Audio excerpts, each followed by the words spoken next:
नमस्ते दोस्तों, अगर आप लोग रेलवे की किसी भी एग्ज़ाम की तैयारी कर रहे हैं तो ज्योमेट्री के अंदर इन महत्वपूर्ण कॉन्सेप्ट को और इन महत्वपूर्ण सवालों को ज़रूर कर लीजिएगा एग्ज़ाम में जाने से पहले।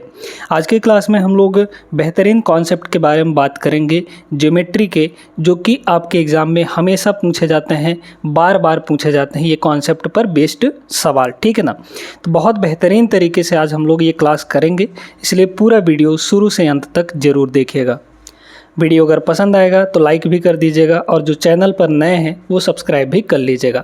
आइए पहला सवाल देखते हैं हम लोग। बहुत बेहतरीन सवाल है, परिवृत्त का सवाल है। यहाँ पर बोला गया है कि 6 सेंटीमीटर, 8 सेंटीमीटर और 10 सेंटीमीटर भुजाओं वाले समकोण त्रिभुज, यहाँ पे क्या दे दिया है, समकोण त्रिभुज दे दिया है, यानी राइट एंगल ट्रायंगल दे दिया है। इसके परिवृत्त यानी कि बाहर बाहर में एक सर्किल बना है, उसका हमको क्षेत्रफल निकालना है, ठीक है। तो अब एक चीज़ ध्यान रखिएगा कि ये हमारे पास एक समकोण त्रिभुज है। समकोण त्रिभुज, यहाँ पर राइट एंगल बन रहा है। एक भुजा दिया गया है 6, तो ये हो गया 6, ये हो गया 8, और सबसे बड़ा तो हमारा हाइपोटेनस होगा यानी कर्ण होगा, तो कर्ण यहाँ से ये आपका पूरा टोटल 10 हो जाएगा, है ना। तो ये टोटल 10 हो गया। अब आपको एक बेहतरीन कॉन्सेप्ट बताने वाले हैं, देखिएगा, इसको कभी मत भूलिएगा।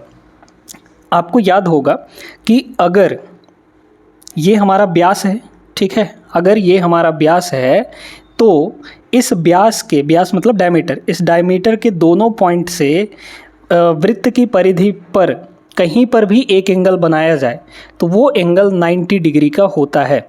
फिर से सुन लीजिए, अगर डायमीटर के दोनों एंड से इस पर कहीं भी, जैसे मान लीजिए कि इस पॉइंट को ले लिए अगर, है ना, इस पॉइंट को ले लिए और इसको यहाँ से मिला दिए, इसको यहाँ से मिला दिए, तो हमेशा ये जो एंगल बनेगा वो कितने का बनेगा, 90 डिग्री का बनेगा। इसका उल्टा भी कह सकते हैं हम लोग कि अगर यहाँ पर ये एंगल वृत्त के परिधि पर कहीं पर भी एक एंगल 90 डिग्री बन रहा है तो जो उसका हाइपोटेनस होगा वो क्या होगा, व्यास बन जाएगा, यानी कि डायमीटर बन जाएगा। क्लियर हो गई बात, ठीक है। तो अगर ये हमारा हाइपोटेनस डायमीटर बन गया है तो डायमीटर तो टोटल 10 है, यानी रेडियस कितना हो जाएगा, 5 हो जाएगा, है ना, क्योंकि डायमीटर का आधा रेडियस होता है। तो रेडियस हमको मिल चुका है दोस्तों। रेडियस कितना हो जाएगा यहाँ पर, 5 सेंटीमीटर हो जाएगा, ठीक है, 5 सेंटीमीटर। यही चीज़ तो हमको कॉन्सेप्ट लगा के समझना था। अब क्या बोला है, परिवृत्त का क्षेत्रफल निकालना है। बताइए, रेडियस मिल गया है तो इस सर्कल का एरिया नहीं निकाल सकते हैं क्या? सर्कल के एरिया का फॉर्मूला क्या होता है, पाई आर स्क्वायर। तो पाई आर स्क्वायर, पाई पाई ही रहेगा क्योंकि ऑप्शन में पाई दिया गया है। आर स्क्वायर यानी कि 5 का स्क्वायर, तो 5 का स्क्वायर 25 यानी कि 25 पाई, है ना। तो 25 पाई सेंटीमीटर स्क्वायर जो है इसका करेक्ट आंसर हो जाएगा, मतलब कि option number B is the right answer. उम्मीद करते हैं कॉन्सेप्ट भी समझ में आ गया होगा और ये सवाल भी अच्छे से आप लोग कर लिए होंगे। आगे चलते हैं दूसरे प्रश्न पे। चलिए, दूसरा सवाल ये वाला देखिएगा, ये भी बहुत बेहतरीन सवाल है, मतलब पिछले सवाल जैसा ही है, आराम से बन जाएगा, ठीक है। पी क्यू उस वृत्त का व्यास है जिसका केंद्र ओ है। ये हमारे पास एक डायमीटर है, व्यास है, ये पी क्यू है ना, पी और यहाँ पर क्यू, जिसका केंद्र यानी सेंटर यहाँ पर ओ है, तो ये हो गया ओ, है ना। यदि उस वृत्त पर एक बिंदु आर स्थित है और आर पी ओ, ठीक है, आर पी ओ, यहाँ पर हम लोग आर बना देते हैं, तो ये पॉइंट हमारा आर हो गया और आर से पी को मिला दीजिए, है ना। तो आर पी ओ कितना बन जाएगा यहाँ पर, 30, आर पी ओ कह रहा है कि 39 डिग्री है, तो ये आपका 39 डिग्री के बराबर कह रहा है, इसको 39 डिग्री बोल रहा है। क्लियर है। अब बोला जा रहा है कि R Q P, R Q P मतलब हमको ये वाला निकालना है। बहुत आसान है, पिछला वाला कॉन्सेप्ट ही लगेगा, क्योंकि ये डायमीटर है और डायमीटर के दोनों पॉइंट से वृत्त के किसी भी बिंदु को मिला दिया जाए तो वहाँ पे जो एंगल बनेगा वो 90 डिग्री का बनेगा, यानी वृत्त की परिधि पर बना कोण व्यास द्वारा वो 90 डिग्री का होगा। तो ये तो आपको पता चल गया कि भैया ये 90 डिग्री होगा। अब आप जानते हैं कि त्रिभुज के तीनों इंटरनल एंगल का सम कितना होता है, 180 डिग्री। इनको तीनों को मिलाकर 180 डिग्री होना चाहिए। देखिए, 180 डिग्री होने के लिए ये तो पहले से 90 है, तो 180 में 90 पहले निकाल दीजिए तो 90 बचा। अब 39 और x ये दोनों मिलाकर 90 होने चाहिए, है ना। तो 39 और x 90 कहाँ होगा, 51 जोड़ेंगे तब होगा, तो x की वैल्यू 51 हो जाएगी। भाई ऑप्शन भी कर सकते हैं, है ना। तो 51 इज़ द राइट आंसर इसका। बहुत बेहतरीन सवाल था ये, ऑप्शन नंबर ए यहाँ पे सही जवाब होगा। तीसरे प्रश्न पे चलिएगा। आइए दोस्तों यहाँ पर देखते हैं तीसरा सवाल। एक वृत्त पर ए बी सी 3 बिंदु इस प्रकार हैं कि जीवाओं ए बी और ए सी द्वारा केंद्र ओ पर अंतरित कोण जो है वो 90 डिग्री और यहाँ पर कितना है 110 डिग्री है। ठीक है, बी ए सी ग्रेटर है बी ए ओ से और इसमें बोला गया है कि बी ए सी का मान कितना होगा। ठीक ना, देखिएगा हमारे पास 3 बिंदुएं हैं। यहाँ पर एक बिंदु ये हो गया है ना, ए बी द्वारा जो अंतरित कोण है वो 90 डिग्री है, तो ए बी है ना, बी को यहाँ ले लीजिए तो 90 डिग्री बनना चाहिए ऐसे। ठीक है, तो ये आपका बी हो गया, तो यहाँ पे 90 डिग्री बन जाएगा। देखिए कैसे, ये और ये है ना, तो ये 90 डिग्री बन रहा है, मतलब दिख नहीं रहा है पर चलिए ठीक है बन रहा है। और ये आपका ए बी हो गया, तो ए बी द्वारा अंतरित कोण जो है हमारे पास ये ए और ये बी हो गया। तो ए बी द्वारा अंतरित कोण कितना है, यहाँ पर 90 डिग्री के बराबर कह रहा है। फिर कह रहा है कि एक और पॉइंट है सी, तो ए सी द्वारा अंतरित कोण जो है वो आपका 110 डिग्री है, तो यहाँ पर कुछ सी ले लीजिए है ना, यहाँ पर इस पॉइंट पर हम लोग सी ले लेते हैं, तो ये हो जाएगा सी। अब इन सभी को मिला दीजिए इस तरीके से, तो ये आपका कह रहा है कि 110 डिग्री है, ये वाला है ना, ए सी द्वारा अंतरित कोण ये 110 डिग्री है, 110 डिग्री। फिर बोला जा रहा है कि बी ए सी मतलब बी ए और सी ये वाला जो कोण है ये बड़ा है किससे, यहाँ पर बी ए ओ से, ये पॉइंट ओ है तो बी ए और ओ इस वाले से। ठीक है, ये तो बड़ा ही होगा है ना। बी ए सी की वैल्यू बतानी है। देखिएगा दोस्तों, अब यहाँ पे बहुत ख़तरनाक दिमाग लगाना पड़ेगा कि भाई हमको बी ए सी कैसे मिलेगा, मतलब ये वाला एंगल कैसे मिलेगा। ठीक है, इस वाले एंगल को निकालने के लिए सबसे पहले हमको यहाँ पर ये वाला एंगल निकालना पड़ेगा। ठीक है, ये एंगल जितना होगा उसका जस्ट आधा ये वाला होगा, क्योंकि ये सर्किल के अंदर बन रहा है। ठीक है, तो ये जो सेंटर पर एंगल बनेगा उसका जस्ट आधा यहाँ पर होगा। अब ये बताइए कि टोटल जो सेंटर एंगल होता है वो 360 डिग्री होता है, सेंट्रल एंगल 360 डिग्री होता है टोटल मिलाकर। इसको अगर x मान लिया जाए तो x + 90 प्लस यहाँ पे 110 कितना हो जाएगा, 90 और 110 200 है ना, तो ये हो गया आपका 200 प्लस यहाँ पर x, ये दोनों मिलाकर कितने होने चाहिए 360 डिग्री के बराबर है ना। तो यहाँ से x की वैल्यू कितनी आ गई 160 आ गई, कितनी आ गई 160। 160 का आधा ही यहाँ पर होगा, यहाँ पर ये जो पूछा गया है 160 का आधा ही होगा, जितना यहाँ एंगल बनता है उसका आधा यहाँ होता है, यानी कि ये कितना हो गया 160 का आधा करेंगे तो 80 डिग्री आ जाएगा है ना। तो 80 डिग्री इसका करेक्ट आंसर होगा। ये कॉन्सेप्ट भी आपको याद रखना है। बहुत अच्छा सवाल था। आगे चलिए देखते हैं अगले प्रश्न को। अब ये भी एक बेहतरीन सवाल है, तगड़ा सवाल है, आपको करेंगे तो समझ में आएगा। यहाँ पर बोला गया है कि त्रिभुज ए बी सी का आधार बी सी बिंदु डी पर इस प्रकार विभाजित है कि बी डी जो है डी सी के आधे के बराबर है ना। तो यहाँ पर पॉइंट डी ले लीजिए। ठीक है, डी पॉइंट ले लेंगे तो हमको बोला गया है कि बी डी जो है बी से डी तक वो इसका आधा है, किसका डी सी का आधा है, तो इसका आधा ये है, इसका मतलब बी डी का डबल डी सी होगा। तो बी डी अगर मान लीजिए कि 1 यूनिट है ना, तो डी सी कितना होगा, डबल होगा उसका, 2 यूनिट होगा। अगर ये 2 होगा तो ये 4 होगा, इस तरीके से। या फिर उल्टा अगर देखेंगे तो डी सी का आधा यहाँ पर होगा, मतलब 2 का आधा 1 यहाँ पर होगा, इस तरीके से ले सकते हैं। फिर बोला गया कि त्रिभुज ए बी सी है ना, त्रिभुज ए बी सी ये जो पूरा दिया गया है इसका क्षेत्रफल त्रिभुज ए डी सी के क्षेत्रफल का कितना गुना होगा, ए डी सी है ना। तो ए डी को मिला दीजिए, तो ए और डी को हमने मिला दिया, तो ए डी सी इसका एरिया, ये वाला एरिया मतलब ये आपका A1 हो गया, इसको A1 ले लीजिए। ठीक है, ये A1 एरिया हो गया, और पूरे का एरिया जो है टोटल एरिया को हम लोग A2 ले लेते हैं, या फिर A1 इसको ले लीजिए है ना, A1 इसको, इस वाले का A1 ले लीजिए और इस वाले का एरिया यहाँ पर A2 ले लीजिए। ठीक है, तो A1 A2 का रेशियो हमको बस बताना है और कुछ नहीं। ठीक ना, देखिएगा सबसे पहले ये देखेंगे कि हमारा हाइट कितना होगा। तो हाइट तो दोनों के लिए सेम होगा, क्योंकि यहाँ पे जब हम ऐसे परपेंडिकुलर डालेंगे यहाँ पर है ना, इस तरीके से ये, तो हाइट दोनों के लिए कांस्टेंट हो गया, हाइट दोनों के लिए कांस्टेंट हो गया। बस हमारा चेंज क्या हो रहा है, हमारा चेंज हो रहा है बेस। यहाँ पर आप त्रिभुज का जो एरिया है वो जानते हैं कि कितना होता है, वो होता है 1/2 base into height, base into height यही होता है। हाइट तो दोनों के लिए सेम है, ए बी सी के लिए भी और ए डी सी के लिए भी हाइट यही रहेगा, एच ही रहेगा, एच नहीं बदलेगा। बदलेगा कौन सा, यहाँ पे बी बदलेगा है ना। तो A1 A2 का रेशियो निकाल लीजिए, A1 डिवाइड बाई A2 है ना, A1 डिवाइड बाई A2 कितना हो जाएगा। A1 मतलब यहाँ पर 1/2 है ना इंटू बेस कितना होगा टोटल देखिए तो A1 का, A1 मतलब कि ABC का एरिया, ABC इस बड़े वाले त्रिभुज का एरिया कितना होगा, बेस कितना होगा, ये 1 है यहाँ से यहाँ तक और यहाँ से यहाँ तक 2 है, मतलब टोटल बेस कितना हो गया 1 और 2 यानी कि 3 हो गया। तो बेस 3 हो गया, हाइट वही रहेगा, डिवाइड बाई यहाँ पे देखिए A2 एरिया कितना होगा 1/2 और इसके लिए बेस कितना बनेगा DC के लिए है ना, DC यहाँ से लिए ADC के लिए, तो DC होगा बेस यानी कि 2 यूनिट और हाइट वही रहेगा। तो ये कट गया, ये कट गया, 1/2 से ये कट गया, आपका कितना आ गया यहाँ पर 3/2 आ गया है ना। तो वही ना बोला था कि ABC का जो एरिया है मतलब A1 वो त्रिभुज ADC के कितना गुना होगा, तो A2 को उधर ले जाइए तो 3/2 गुना हो जाएगा। तो ऑप्शन नंबर बी इसका करेक्ट आंसर होगा। ठीक है, तो ये भी बहुत बढ़िया बहुत ज़बरदस्त सवाल था। आगे चलिए देखते हैं अगला प्रश्न। अगला सवाल यहाँ पर देखिएगा, एकदम खतरनाक बेहतरीन सवाल। दी गई आकृति में DE और BC पैरेलल हैं, ये और ये पैरेलल हैं। यदि AD बराबर x है, AD हमारा x है, ये x है, और बोला गया कि DB है ना, DB ये x-2 है, ये वाला हमारा कितना है x-2 है। साथ में ये जो बोला AE x+2 है, ये आपका x प्लस यहाँ पर 2 है, और EC ये वाला x-1 है ना, x-1। तो x का मान यहाँ पे बताना है।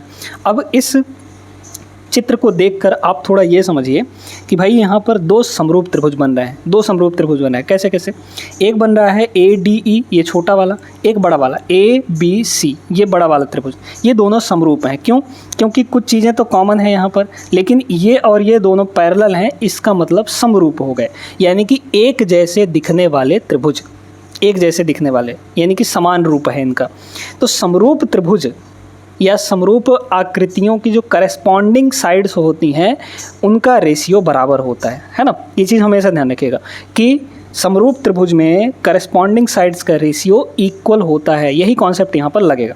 करस्पॉन्डिंग साइड्स का मतलब देखिएगा, अगर हम इस छोटे वाले त्रिभुज का ये साइड ले लें यानी कि AD ले लें है ना, AD, और यहाँ पर इस बड़े वाले त्रिभुज का जो होगा साइड करस्पॉन्डिंग साइड इसी के जस्ट जैसा, तो इसी के जैसा हमारा क्या होगा AD के जैसा बड़े वाले त्रिभुज में AB होगा, तो यहाँ पर AB हो गया, यहाँ पर AB होगा, इक्वल टू ये किसके बराबर होगा, इधर देखिए A से E तक, क्योंकि छोटे वाले में हमने इधर AD लिया था तो अब की बार इसको लेंगे तो यहाँ पे हो गया AE है ना, AE हो गया, और इसी के करस्पॉन्डिंग बड़े वाले में कौन सा साइड है AC है, तो ये हो गया AC। तो इनका जो रेशियो होगा वो बराबर, रेशियो मतलब डिवाइड, यही बराबर कर दिया हमने, यही कॉन्सेप्ट लगना था, बस वैल्यू रखिए।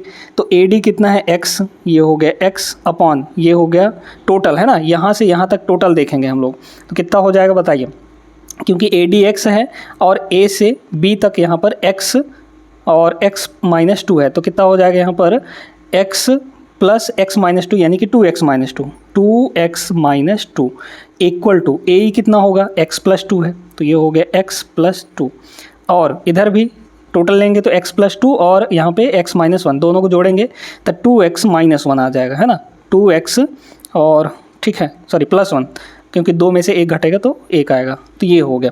क्रॉस मल्टीप्लाई करके आंसर निकाल लीजिए, इधर कितना हो जाएगा 2x² है ना, 2x² प्लस x का 1 से x, इधर देखिए इन दोनों को मल्टीप्लाई करिए। एक काम करते हैं, नहीं चलिए ऐसे गुणा कर देते हैं, तो x पहले x का इन दोनों के साथ करिए तो कितना हो जाएगा 2x² माइनस 2x है ना।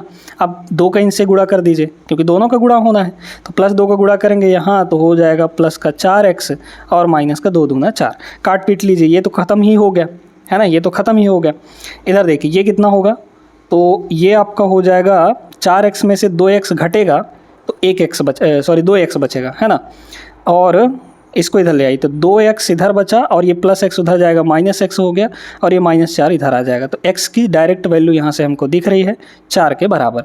Option number C correct answer हो जाएगा। आगे चलिए अगले प्रश्न पे। अब इस सवाल में दोस्तों आपको पूरक और संपूरक के बारे में समझ में आएगा। पूरक और संपूरक कोण क्या होते हैं, देखिए एक होता है पूरक कोण जिसको हम लोग कॉम्प्लीमेंट्री एंगल बोलते हैं। क्या बोलते हैं? कॉम्प्लीमेंट्री एंगल बोलते हैं। कॉम्प्लीमेंट्री एंगल कैसे बनता है? दो एंगल का सम, जैसे A है, एक एंगल A है और एक एंगल B है, अगर दो एंगल का सम 90 डिग्री के बराबर है तो वो दोनों एंगल एक दूसरे के कॉम्प्लीमेंट्री कहलाएंगे। ठीक है, एक दूसरे के कंप्लीमेंट्री कहलाएंगे, ये नहीं एक दूसरे के दोस्त कहलाएंगे।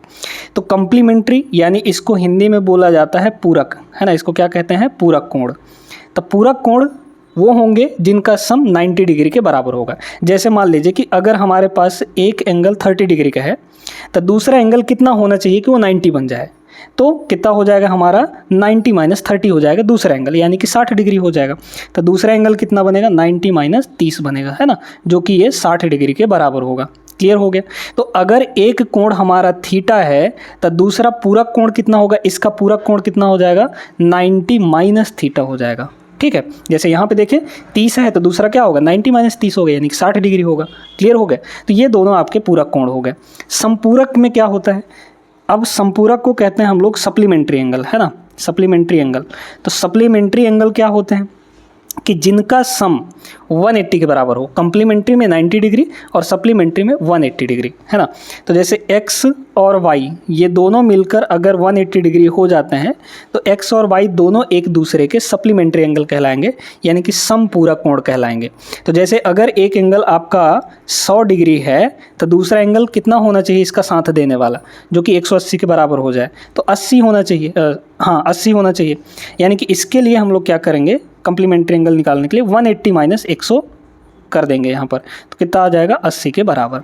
मतलब एक एंगल अगर यहाँ पे थीटा है तो इसका जो सप्लीमेंट्री एंगल है वो कितना होगा, 180 माइनस थीटा हो जाएगा। क्लियर है, ये बात समझ में आ गया होगा, ठीक है ना। कंप्लीमेंट्री और सप्लीमेंट्री का कॉन्सेप्ट यहाँ पे बोला गया है कि ABC त्रिभुज के ABC कोण का जो रेशियो दिया गया है 2, 3 और 5 है, A के संपूरक कोण का मान कितना होगा, है ना, संपूरक कोण का मान बताना है। तो चलिए हम लोग यहाँ पे देखते हैं, क्या पहले तो एंगल निकाल लेंगे। बताइए टोटल एंगल कितना है, अगर रेशियो में देखा जाए तीनों का तो 2 और 3 5, 5 10, तो टोटल एंगल यहाँ पे 10 है। लेकिन आप जानते हैं कि टोटल इंटरनल एंगल तीनों का ABC का सम एक्चुअल में कितना होता है, 180 डिग्री।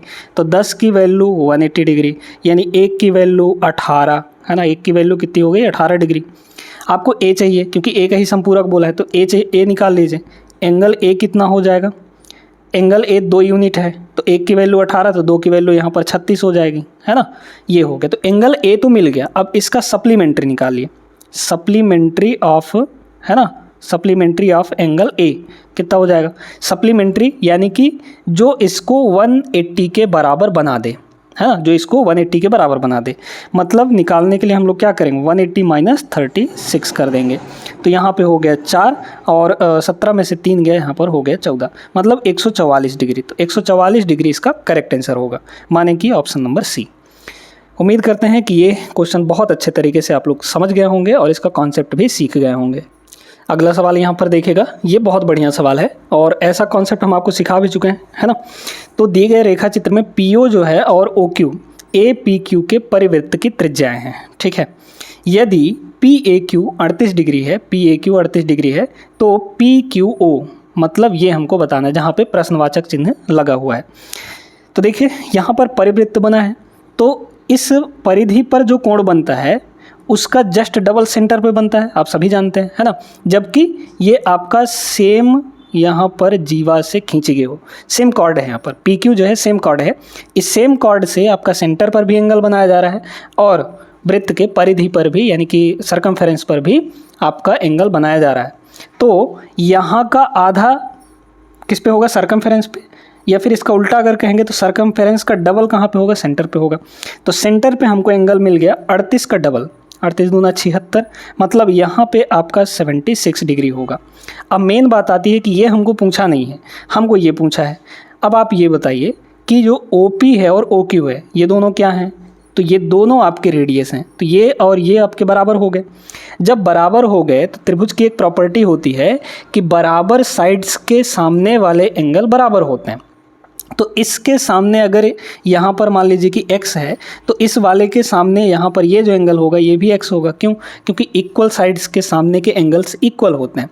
अब हमको मिल गया है, बस यही x निकालना है। तो देख लीजिए तीनों का टोटल 180 डिग्री होना चाहिए, तो x प्लस 76 यानी कि x प्लस x 2x हो जाएगा। तो यहाँ पर हो गया 2x प्लस आपका 76 और इक्वल, ये सब मिलाकर कितना हो जाएगा 180 डिग्री के बराबर। तो यहाँ से 2x की वैल्यू कितनी हो गई, घटा दीजिए, 180 में 76 गया तो 104 आ गया, है ना, 104, यानी कि x की वैल्यू 104 का आधा माने कि 52 डिग्री, कितना हो जाएगा यहाँ पर 52 डिग्री के बराबर होगा। 52 डिग्री ऑप्शन नंबर ए में है, टिक करिए। बहुत बेहतरीन सवाल था, आगे चलिए। नेक्स्ट यहाँ पर देखते हैं, बोला गया है कि ABC एक समबाहु त्रिभुज है, ठीक है, और O इसके परिवृत्त का केंद्र है। यदि त्रिभुज की भुजा 6 सेंटीमीटर है तो BOC कितना होगा। बहुत बढ़िया सवाल, ठीक है, बहुत बढ़िया सवाल। इसको तो आप लोग बिना डायग्राम के अगर समझ पाएंगे तो बना लेंगे, 120 डिग्री के बराबर होगा, है ना। कैसे होगा समझिएगा। यहाँ पर हमारे पास एक परिवृत्त है ना, परिवृत्त है, ये हमारा वृत्त हो गया, और इसके अंदर एक समबाहु त्रिभुज बना है। समबाहु यानी इक्विलैटरल ट्रायंगल, ठीक है, इक्विलैटरल ट्रायंगल। तो इक्विलैटरल ट्रायंगल जब बना हुआ है माने कि तीनों साइड्स उसके इक्वल होंगे। तीनों साइड से यहाँ पर इक्वल कर दीजिए, एक ये हो गया, फिर यहाँ से ऐसे खींच दीजिए तो ये हो गया, और फिर यहाँ से ऐसे खींच दीजिए तो ये हो गया। तीनों साइड से इसके इक्वल हैं। जब तीनों साइड इक्वल हैं तो तीनों एंगल भी इक्वल होने चाहिए, यही तो है ना, क्योंकि इक्वल साइड्स के अपोजिट में इक्वल एंगल होता है। तो भाई तीनों साइड जब इक्वल हैं इसके तो तीनों एंगल भी इक्वल होने चाहिए। अब तीनों एंगल का सम 180 डिग्री होता है, तो 180 को 3 भाग में बांटिए, यानी कि 60 डिग्री। तो यहाँ पर भी 60 डिग्री होगा, ये वाला भी, ये भी 60 होगा, और ये भी 60 होगा, है ना, ये वाला भी 60 डिग्री हो जाएगा। बोला गया है कि इसके बीच में आपका O है ना, यहाँ पर ये पॉइंट O है। फिर बोला गया है कि इसका जो ये है वो 6 सेंटीमीटर है, तो BOC कितना होगा, उससे हमको कोई मतलब नहीं है, ठीक है। BOC निकालना है, तो ये हो गया A, और ये हो गया B, और ये हो गया C।